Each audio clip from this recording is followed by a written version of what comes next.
Hello and welcome, I'm your storyteller. I know many of you press play on these videos to help you fall asleep, and that's exactly what this space is for: peace, comfort, and calm. Before you drift off, take a moment to like the video and subscribe. It helps this quiet corner of the internet reach more people who need rest. And one more thing before we begin, let me know in the comments. Where in the world are you watching from, and what time is it there right now? Now, take a deep breath, settle in, and let the story unfold. I lied to get revenge on a rude passenger, and when I walk around I still think about it. I have a little secret I've never told anyone. It might sound stupid or even funny, but it makes me feel really guilty. I travel a lot, sometimes for work, sometimes for holidays. I fly so often that I occasionally recognise the same flight attendants on certain airlines. They probably don't recognise me, but that's not really important. One thing I've noticed at airports is how people queue up 20+ minutes before boarding even starts. Since I travel a lot, I usually just sit and wait until the crowd thins out. No rush, no holding anyone back, just avoiding the unnecessary stress. Anyway, one day while I was waiting, I noticed a middle-aged woman aggressively pushing her way through the queue, claiming she'd been there first. Picture this: fake blonde hair, Louis Vuitton bags, chin held high like royalty, shoving people aside without even a sorry or excuse me. Sadly, not the first time I've seen that kind of entitlement. But what really got to me was when she used her foot to move a child, probably 6 or 7 years old, out of her way, like he was some inanimate object. That stuck with me. Fast forward to boarding the plane. Guess who's sitting in the window seat I specifically paid for? I didn't want to cause a scene, but I calmly told the flight attendant that she was in my seat and the lady was being difficult with me. Before the attendant could even say anything, the woman exploded, accusing me of lying, yelling that she got there first and nobody told her otherwise. I just stood there with a confused look, letting her dig her own grave.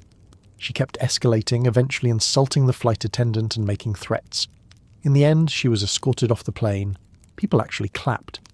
But here's the thing, I lied. I never interacted with the lady, I just wanted a small petty bit of revenge for the way she treated that kid. And now I can't stop thinking about it.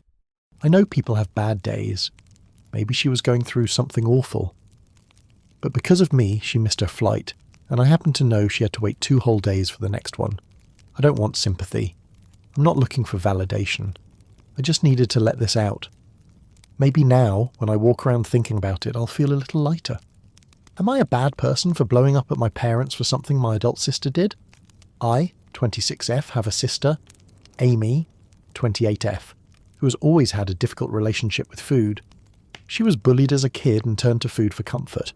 As an adult, she still struggles with self-control, especially around things she finds appetizing.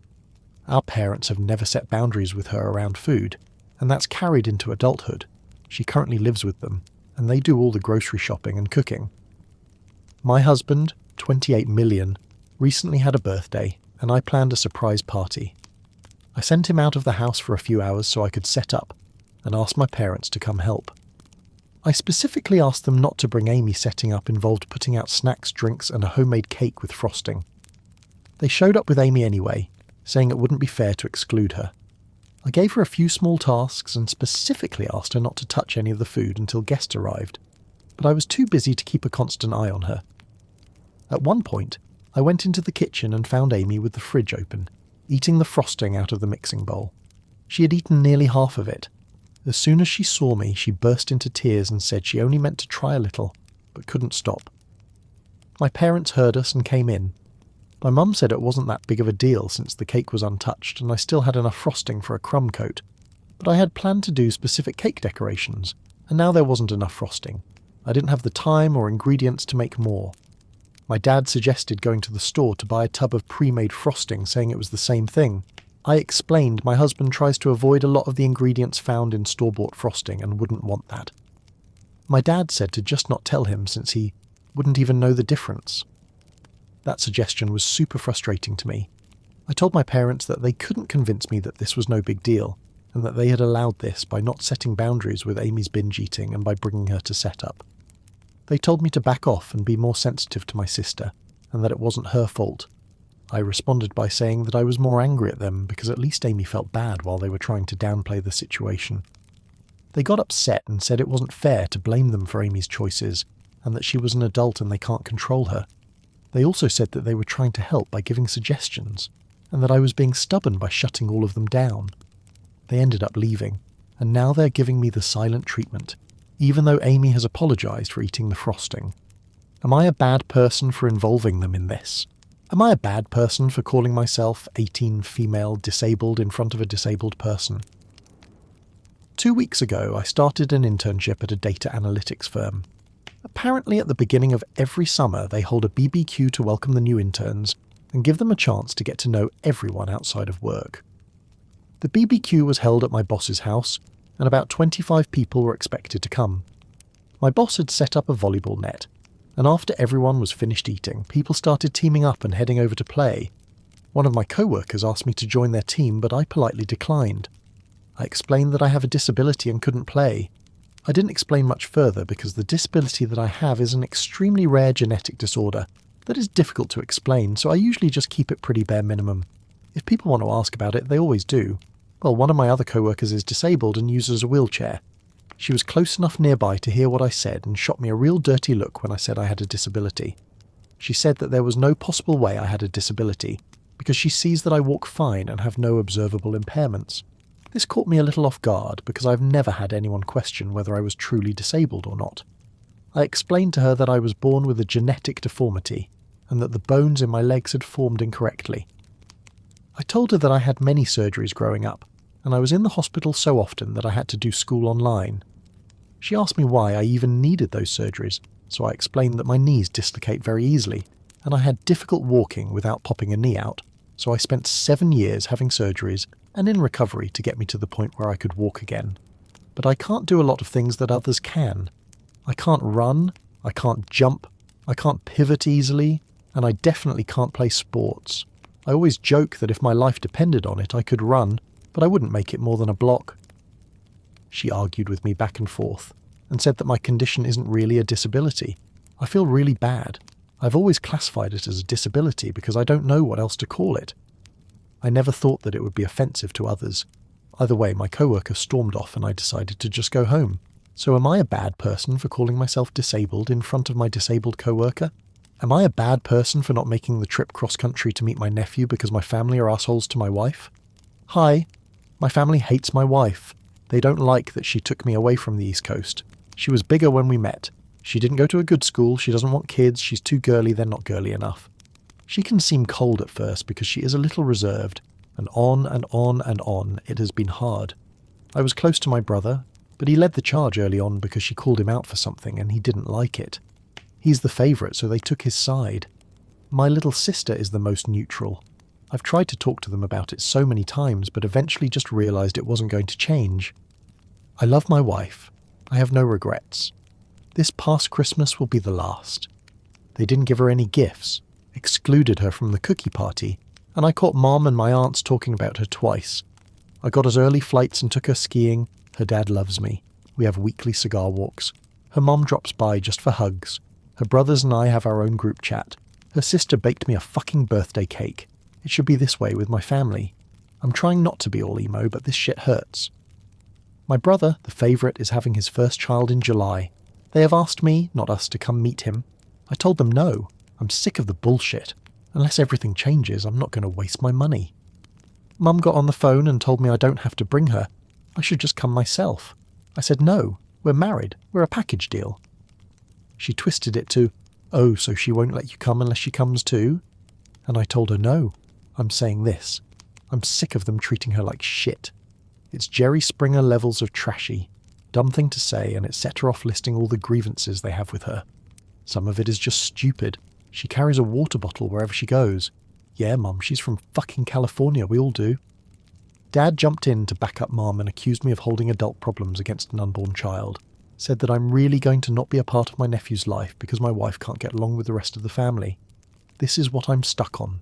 Am I wrong? I do want to be in my nephew's life, and it isn't his fault. But it feels wrong to reward them because it just won't ever end. Am I a bad person for not stopping my teenage son's GF from kissing him? My 50 son 17, recently got into a car accident with a drunk driver. I'm very thankful that he is alive, obviously, but his car is totaled. The drunk driver was driving a pickup and my son drives a small old convertible, most likely the reason for the amount of damage, and he's fairly injured. He multiple breaks, lots of stitches, etc., and is currently recovering. This all occurred last week on Saturday, the night of the accident. My family, my wife, 45, and daughter, 14, got there, I want to say an hour before his girlfriend. When she came in, she ran to him in his hospital bed and started hugging and kissing him, mainly lips, but other places on his face too. She stayed for most of the night, checking up on him and being supportive, and I was happy that my son and his girlfriend had such a good relationship. As we were driving home that night, my wife said she was upset I didn't say anything to my son's girlfriend. I asked why I would have, as she was being a good partner. My wife said that it felt weird seeing that, especially in front of his family.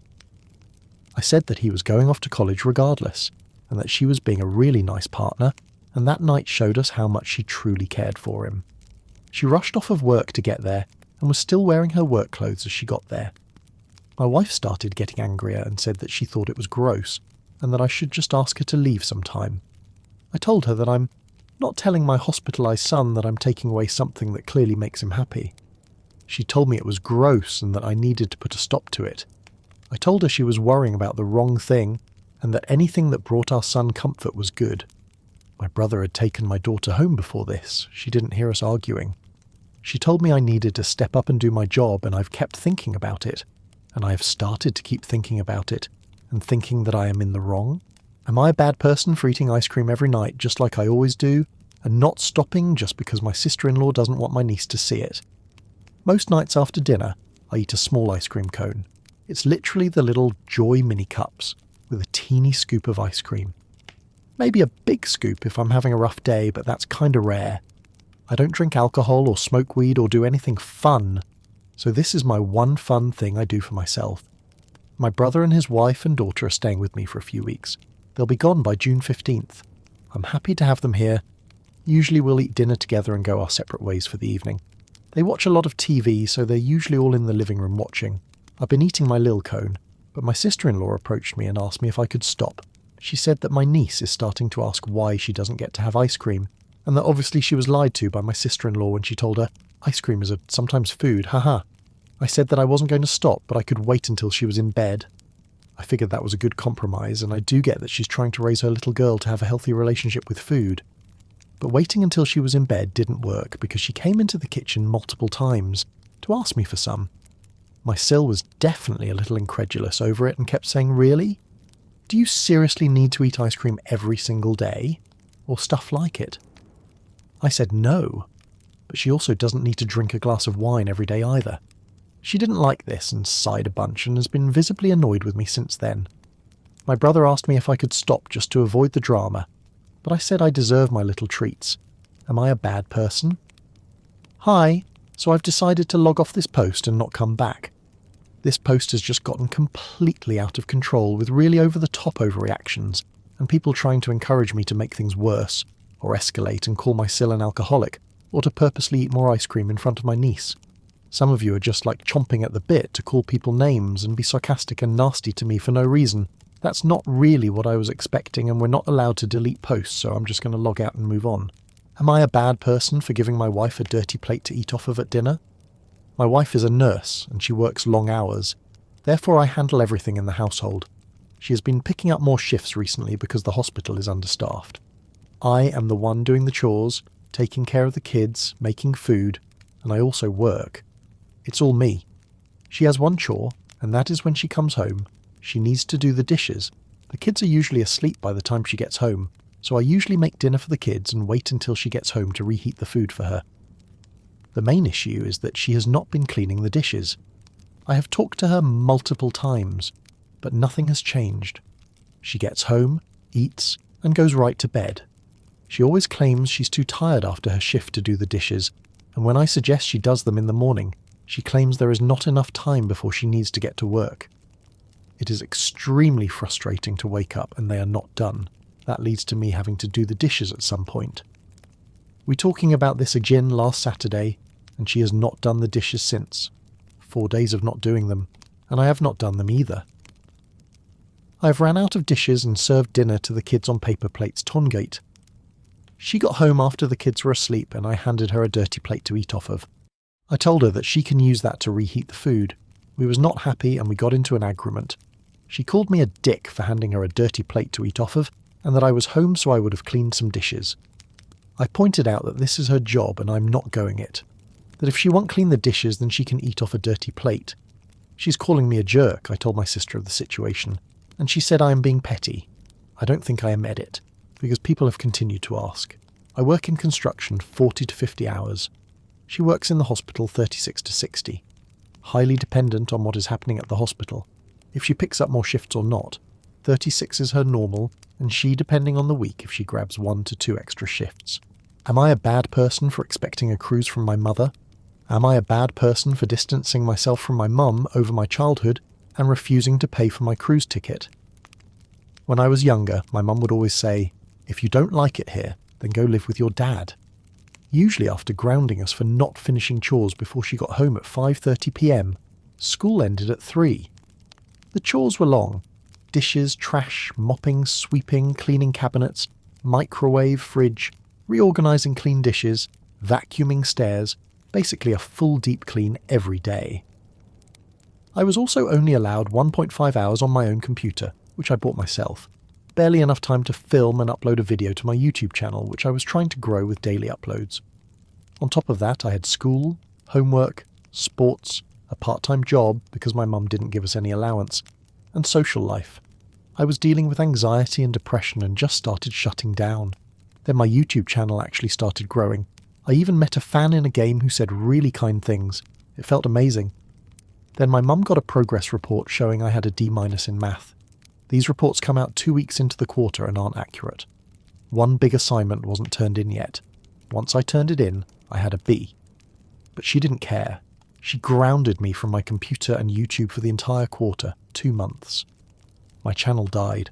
I lost subs, views tanked. I never recovered. She hit me with that line again. "If you don't like it, go live with your dad." So I did. I asked my dad if I could move in. He said yes. She was pissed, and a custody battle started. In Wisconsin, kids don't get a say in custody regardless of age, which is dumb. The battle lasted 3 years. My mental health crashed. I ended up in an outpatient program, lost my job, missed school, gave up YouTube completely. There's more, but I'll skip ahead. She planned a family cruise for her husband, my brother, sister, and me. We were still children. Then gave my ticket to my sister's boyfriend instead. I was left behind. It wasn't the first time she excluded me. It hurt. A few years later, after some healing and her cancer diagnosis, she apologised and said she'd pay for my spot on the next cruise to make it right. Now she's healthy and backed out. Said I'd have to pay for my own ticket. Now, adults. I'm starting to feel like she only changed because she thought she was dying and didn't want to go with half her kids mad at her. Now that she's fine, she's going back to her old ways. I don't talk much in the family group chat and only talk to her when I have to. I'm not going on the cruise. Am I the arsehole for distancing myself and refusing to pay for a cruise she once promised? Am I a bad person for celebrating my birthday without my friends after they rescheduled around babysitters again? I've 26 female, been part of this friend group since college. We're close and consistently hang out and have friend game nights. The kicker, I'm the only person in the group without kids. Everyone else is busy raising toddlers and infants.